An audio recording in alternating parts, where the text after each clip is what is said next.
Mesdames et messieurs, bonsoir. Après les pluies qui ont été notées hier au courant de la nuit du mercredi, le temps n'est pas forcément à l'accalmie. D'autres pluies, d'autres activités plus orageuses sont attendues sur une bonne partie du territoire sénégalais au courant de cette nuit, la nuit du jeudi à la journée du vendredi. Donc c'est surtout vers les localités sud du pays, en Casamance et à Kédougou, vers le centre, vers le nord-est ainsi qu'au niveau de la petite côte. Donc plus en détail, nous commençons déjà avec l'image satellite du jour qui nous montre des activités plus orageuses provenant de la Guinée et un peu vers le Mali qui gagneront une bonne partie du territoire sénégalais. En témoignent les cartes de prévision de cette nuit à la matinée de demain. Des alizés maritimes qui continuent à souffler sur les localités ouest du pays, donc ramenant des températures relativement élevées vers Saint-Louis, vers Dakar, avec des températures de 26 à Dakar et 24 degrés à Saint-Louis. Mais les pics seront surtout notés sur l'axe Podor et Matam, où 27 degrés sera enregistré. Mais surtout concernant les activités plus orageuses, on en retiendra beaucoup plus vers les localités sud du pays au courant de cette nuit,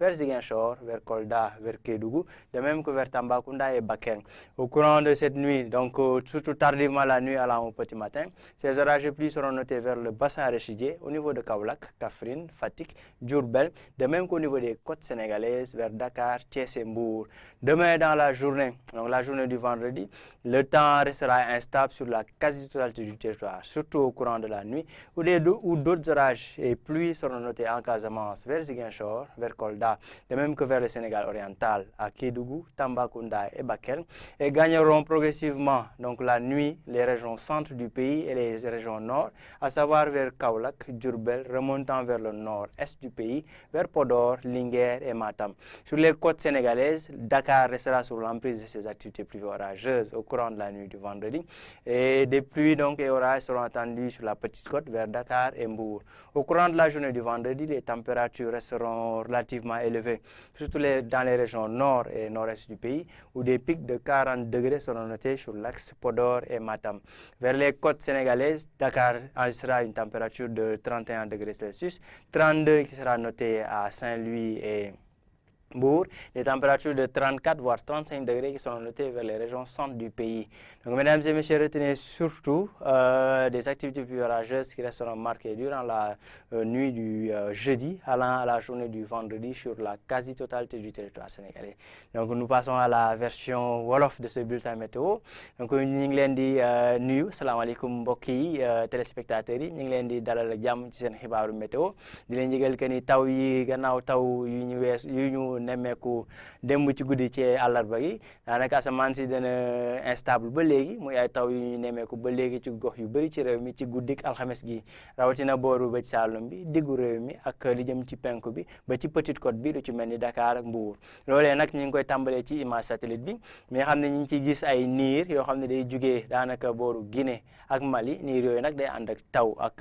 dënnu niir yooyu dana dugg ci dëkk bi laal gox yu bëri diggante alxames ci guddi si jàpp àjjuma ci suba mu nee nag ba ci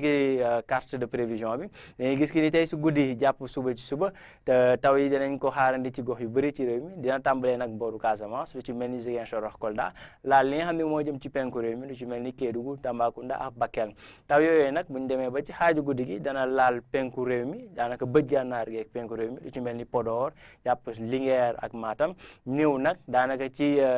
gannaaw genn wàllu xaaju guddi gi jàpp ci suba booru Dakar booru Thiès booru Mbour Louga ak Saint-Louis donc ci tënk rek dañuy xaarandi taw yu takku ànd ak dënnu ci gox yu bëri ci réew mi diggante alxames ci guddi ak àjjuma ci suba bu ñëwee ba suba nag température yi dina yéeg bu baax dinañ dem ba ñeent fukki degré ci diggante Podor ak Matam température yi dina tourner entre